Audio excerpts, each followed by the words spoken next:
우크라이나 전쟁터보다 참혹했다. 2km를 날아간 거대 탱크와 검은 버섯구름. 중국 최대 히토류 기지의 지옥도. 지진인 줄 알았다. 하늘에서 자동차보다 큰 쇳덩이가 떨어졌다. 새해 벽도 중국 내몽골의 하늘이 시커먼 버섯구름으로 뒤덮였습니다. 세계 최대 규모를 자랑하던 바오강 히토류 공장이 순식간에 폭발하며 거대한 화약고로 변한 것입니다. 수톤 무게의 강철 탱크가 충격파로 인해 무려 2km를 날아가 인근 마을을 덮쳤고, 평화로웠던 주택가는 유리 파편과 철근이 빗발치는 아수라장이 되었습니다. 하지만 더욱 소름 돋는 것은 폭발 이후의 상황입니다. 현지 주민들은 벽이 무너지고 시신이 즐비하다며 울부짖고 있지만, 중국 당국은 사망자 단 6명이라는 이해할 수 없는 숫자를 내놓으며 여론 통제에만 급급하고 있습니다. 지난 10년간 21번의 사고가 반복되는 동안 노동자의 목숨을 소모품 취급해온 이 죽음의 공장. 과연 그날 오후 3시 3분에는 무슨 일이 있었던 것일까요? 1월 18일 오후 3시경 중국 최대 규모의 히토류 재련 및 가공 공장에서 폭발 사고가 발생했습니다. 사고 장소는 내몽골에 위치한 바오토우 바오강 히토류 강판 공장이었습니다. 폭발음은 귀를 찢을 듯이 컸으며 순식간에 거대한 충격파가 발생하여 원형 저장 탱크 하나가 공중으로 날아갔습니다. 이 탱크는 수십 미터 높이까지 치솟았다가 다시 떨어지며 지면에 거대한 구덩이를 남겼습니다.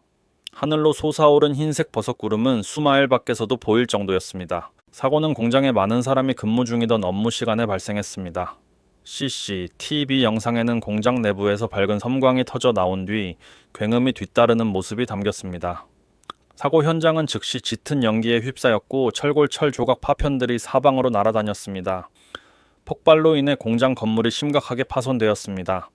제어실은 붕괴되었고 고압실의 철문은 수미터 밖으로 날아갔습니다. 목격자 증언 및 현장 상황 네티즌들이 게시한 영상에는 현장에 자욱한 연기가 머물러 있는 모습이 보입니다. 인근 주거용 건물들은 폭발의 충격으로 창문이 박살났으며 유리 파편과 심지어 철근까지 떨어졌습니다. 일부 주민들은 다급히 집 밖으로 대피했습니다. 한 주민은 지진인 줄 알았다. 발밑에 땅이 흔들렸다. 어떤 집은 천장이 갈라지고 샹들리에가 떨어졌으며 벽이 갈라지거나 완전히 무너진 집도 있었다고 전했습니다.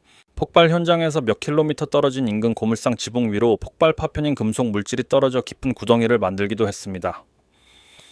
기자가 내비게이션 소프트웨어로 확인한 결과 해당 지점은 폭발 현장에서 약 2km 떨어진 곳이었습니다. 사진 속 금속 물체는 자동차보다 커 보였으며 이는 폭발이 얼마나 강력했는지를 보여줍니다. 고물상 주인은 당시 마당에 아무도 없었던 것이 천만다행이라며 가슴을 쓸어내렸습니다. 그는 여전히 떨리는 목소리로 만약 탱크가 우리 쪽으로 5m만 더 가까이 떨어졌다면 수톤 무게의 중장비가 하늘에서 떨어진 셈이다. 무슨 일이 벌어졌을지 상상조차 하기 싫다고 말했습니다. 근처 자동차 정비소 주인은 공장에서 거대한 공 모양의 물체가 날아와 고물상을 덮치고 2층 건물을 완파하는 것을 보았다고 말했습니다. 그는 철제 탱크가 우리 쪽으로 날아오는 것을 보고 정비공에게 도망치라고 소리친 뒤 큰 트럭 아래로 몸을 숨겼다고 회상했습니다. 한 슈퍼마켓 주인은 폭죽이 터지는 듯한 큰 소리를 들은 뒤 검은 공이 자신을 향해 날아오는 것을 보았다고 했습니다. 그게 땅에 부딪히며 거대한 영이 구름을 일으켰다. 제 딸이 유리문에서 5m 정도 떨어진 책상에서 공부 중이었는데 충격파로 유리가 박살나면서 딸의 머리를 때렸다. 더 무서운 건 충격파와 함께 탱크에서 나온 파편 철가루 도구, 금속 조각들이 날아왔다는 점이다 라고 덧붙였습니다. 한 노련한 노동자는 이렇게 격렬한 폭발은 생전 처음 본다며 충격파가 누군가 뒤에서 세게 미는 것처럼 나를 3-4m 뒤로 밀어냈다. 바닥에 쓰러졌을 때 통증보다는 정신이 혼미했다. 보이는 건 온통 짙은 영입뿐이었고 빛이 집어삼켜진 것 같았다고 말했습니다. 피해 규모 및 인근 지역 영향 폭발 후 여러 사진을 통해 공장 건물과 주변 구조물들이 폐허로 변하고 일부 벽면이 붕괴된 것이 확인되었습니다. 드론 영상에서는 현장에 파편이 흩어져 있는 가운데 굴착기가 잔해와 파손된 시설을 치우는 모습이 포착되었습니다. 폭발의 위력은 5km 떨어진 철도 노선에도 영향을 미쳤습니다. 폭발 당시 튕겨나간 공장 밸브들이 철로 위에 떨어져 바오투를 통과하는 열차들이 지연되었습니다. 인근 마을 주민들은 약 500-600 가구 중 70-80%의 집 창문이 깨졌다고 보고했습니다. 겨울철 기온이 영하 20도까지 떨어지는 상황에서 주민들은 유리를 교체하기 위해 인근 시장으로 달려가야 했습니다. 병원에서 만난 머리를 다친 제철소 크레인 기사는 사고 당시 폭발 지점에서 약 60m 떨어진 휴게실에 앉아 있었다고 했습니다. 그는 폭발이 일어나는 순간 충격파가 나를 순식간에 날려버렸다. 의자에 앉아 있다가 갑자기 공중으로 붕괴되어 바닥에 떨어졌다. 정신을 차려보니 방 안은 연기와 먼지로 가득 차 완전히 어두웠다. 하늘이 순식간에 검게 변해 아무것도 볼 수 없었다. 휴대폰을 찾으려고 더듬거렸지만 찾지 못했고 나중에 동료가 손전등을 들고 와서 나를 구해줬다고 말했습니다. 안전관리 부실에 대한 폭로 공장의 한 직원은 국제 언론과의 인터뷰에서 자신은 폭발 지점에서 수백 미터 떨어져 있었다고 밝혔습니다. 폭발음이 너무 커서 무슨 일이 일어났는지 인지하는 데 시간이 걸렸으며 정신을 차렸을 때는 이미 도로 위의 사람들이 경찰에 신고하고 있었다고 전했습니다. 그는 공장의 안전교육에 대해 불만을 토로하며 교육을 마친 후에도 형식적으로만 대응하고 인맥을 동원해 문제를 처리하곤 했다고 비판했습니다.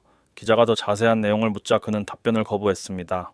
안주라는 아이디의 사용자는 대학 졸업 후 제철소 주조부서에서 대외 무역 업무를 했다. 당시 우리는 매일 오늘 돌아오지 못할 수도 있다는 각오로 일했다. 이번 사고는 예사롭지 않다. 작업장의 용광로와 레들 강철 국자 이 흔들리는 것만 봐도 알 수 있다. 우크라이나 전쟁터의 탱크 폭발도 이 정도의 위력은 아닐 것이다 라고 말했습니다. 폭발 지점 근처에 있던 노동자들은 생존 가능성이 거의 없었습니다. 중국 정부의 공식 보고에 따르면 1월 19일 오후 9시 기준 이번 폭발로 6명이 사망하고 4명이 실종되었으며 84명이 부상당했습니다. 공식 발표와 네티즌의 불신 1월 19일 바오투시 정부는 기자회견을 열어 상황을 업데이트했습니다. 폭발은 1월 18일 오후 3시 3분에 발생했으며 폭발 원인은 제강부서의 650 세제곱미터 규모의 증기구형 탱크 스팀 스피어였다고 밝혔습니다. 보고서는 공장 가동이 중단되었으며 전력 수도 가스통신 및 주거용 난방 등 도시 서비스는 정상 운영되고 주변 기업들도 영향을 받지 않았다고 명시했습니다. 또한 환경 모니터링 결과 주변 공기나 토양에 미치는 영향은 없었으며 폐수도 발생하지 않았다고 주장했습니다. 피해를 입은 주거용 건물들은 점검 및 수리 중이지만 구조적 안전 문제는 발견되지 않았다고 덧붙였습니다. 중국 매체들은 증기 구형 탱크가 고온 고압의 포화 증기를 저장하는 대형 용기라고 설명했습니다. 거대한 크기와 높은 압력 때문에 폭발 시 파괴력이 엄청나며 이것이 사고 현장이 지진과 같았고 버섯구름과 파편이 사방으로 흩어진 이유라고 설명했습니다. 그러나 공식 보고서는 네티즌들 사이에서 의구심을 불러일으켰습니다. 거대한 탱크를 2km나 날려보낼 만큼 강력한 폭발이었는데 어떻게 아무런 영향이 없다고 할 수 있느냐? 공장 안전관리에 문제가 있었던 것 아니냐는 댓글이 줄을 이었습니다. 많은 이들이 버섯구름이 생겼는데 영향이 없다는 게 말이 되느냐? 석탄을 태워도 공기에 영향을 주는데 수소 폭발이 영향이 없다는 건 말장난이다 라고 비판했습니다. 현실적으로 사망자 수가 훨씬 더 많을 것이라는 추측도 무성합니다. 춘절 설날을 앞두고 많은 이들이 목숨을 잃은 것에 대해 안타까움도 커지고 있습니다. 일부 네티즌들은 도인 틱톡 중국판의 영상을 올리며 제강 회사의 현재 위험 요소가 매우 높으며 많은 노동자가 제대로 된 교육도 받지 못한 채 투입되는 계약직 노동자라고 폭로했습니다. 숨겨진 배경과 반복되는 사고, 이 사고는 단순한 우연이 아닐 수도 있습니다. 저는 한때 바오강 공장에서 몇 분 거리인 바오투에서 근무한 적이 있습니다. 당시 내몽골 사람들에게 바오강은 모두가 부러워하는 회사였고 인맥을 동원해서라도 들어가고 싶어 하는 곳이었습니다. 하지만 확인해보니 2022년 한 해에만 바오강 자회사들에서 5건의 안전사고가 발생해 12명이 사망했습니다. 더욱 황당한 것은 이번에 폭발한 공장이 몇 년 전 3월 14일 발생한 바오강 화재 사고의 당사자라는 점입니다. 당시 무모한 작업 방식과 소방 장비 부족으로 7명이 사망했습니다. 당시 121명의 노동자 중 정규직은 9명뿐이었고 나머지는 적절한 교육도 받지 못한 임시직이었습니다. 이는 노동자들의 사회보장 비용을 아끼기 위한 꼼수 아니었을까요? 안전 제의를 외치지만 실제로는 안전을 농담처럼 여기고 노동자의 생명을 경시하는 태도가 여전합니다. 폭발로 건물이 파괴되고 주변 5km 지역을 점검하고 있는 지금 사고 전에는 무엇을 했느냐는 질문을 던질 수밖에 없습니다. 안전점검은 그저 형식적인 절차에 불과했던 것일까요? 현재 실종된 이들의 가족은 추위 속에서 기다리고 있습니다. 그들이 어떻게 새해를 맞이할 수 있을까요? 통제된 정보와 구조적 문제, 중국 정부는 종종 안전사고의 사상자 수를 조작한다는 비난을 받습니다. 주요 사건이 발생하면 당국은 피해를 최소화하기 위해 소식을 은폐하고 여론을 통제하는 데 먼저 집중합니다. 이번 폭발 이후 공산당 선전부는 중국 매체들의 통일된 입장을 취할 것을 지시했고 소셜미디어에서 사건에 의문을 제기하는 게시물들은 빠르게 삭제되었습니다. 폭발 원인에 대해 업계 전문가들은 장비 노후화와 유지보수 부족 또는 조작상의 문제를 지적합니다. 화학업계 종사자인 첸 씨는 탱크가 떨어지는 것을 목격하고 탱크 내부의 과도한 증기 압력으로 인해 균열이 생기며 발생한 사고일 가능성이 높다고 추측했습니다. 10년 이상 제철소 경력을 가진 한 노동자도 증기 압력, 가스 누출 또는 고온의 쇳물이 물과 닿아 폭발하는 수증기 폭발 중 하나일 것이라고 동의했습니다. 지금까지의 정보로 볼 때 이번 폭발은 전형적인 인재로 보입니다. 중국 내 이런 사고의 근본 원인은 인명을 경시하는 태도에 있습니다. 바오강 주식회사는 1999년 설립된 바오투 강철그룹의 자회사로 세계 최대의 히토류 산업 기지이자 중국의 중요한 철강 산업 기반입니다. 자산 규모는 2,200억 위안 한화 약 40조 원에 달하며 직원 수는 5만 1,000명입니다. 히토류 강철은 란타넘, 세륨 같은 히토류 원소를 첨가한 특수강으로 내부 식성과 내마 모성이 뛰어나 고속열차 궤도 풍력 터빈, 해양 공학 및 군사 장비에 널리 사용됩니다. 이 폭발의 여파는 주식시장으로도 번졌습니다. 1월 19일 바오강 주식은 하한가로 시작해 5.2% 하락 마감했으며 시가총액 약 59억 위안이 증발했습니다. 바오강 그룹의 역사를 보면 이는 고립된 사건이 아닙니다.